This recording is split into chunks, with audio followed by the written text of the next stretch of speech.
பொதுவாக இந்த மூன்றாவது வெள்ளிக்கிழமை சுக்கிரன் ராகு தொடர்புடைய தெய்வங்கள் யார் அப்படின்னா, ஊரில் இப்போ பார்த்தீங்கன்னா காவல் தெய்வ ஆலயங்கள் இருக்கும் இல்லையா, காவல் தெய்வ ஆலயத்தில் இருக்கக்கூடிய பெண் தெய்வங்கள்.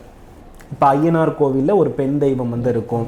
அது நாகக்கண்ணியினுடைய வடிவமாக, புற்றினுடைய வடிவமாக, நாகாத்தம்மன், இது போன்ற புற்று வடிவ தெய்வங்கள் என்னைக்குமே என்ன பண்ணியிருப்பாங்கன்னா, இந்த மாதிரி வலிமை மிக்க ஆலயங்கள்ல கண்டிப்பா சர்வ பிரதிஷ்டை இல்லாம இருக்காது.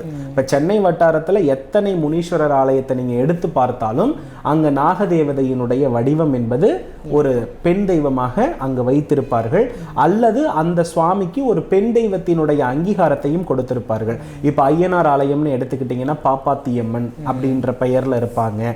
சோ இந்த வெள்ளிக்கிழமை, மூன்றாவது வெள்ளிக்கிழமை, அனைவருமே வலிமை மிக்க காவல் தெய்வத்தின் ஆலயத்தில் இருக்கக்கூடிய பெண் தெய்வங்களை நாம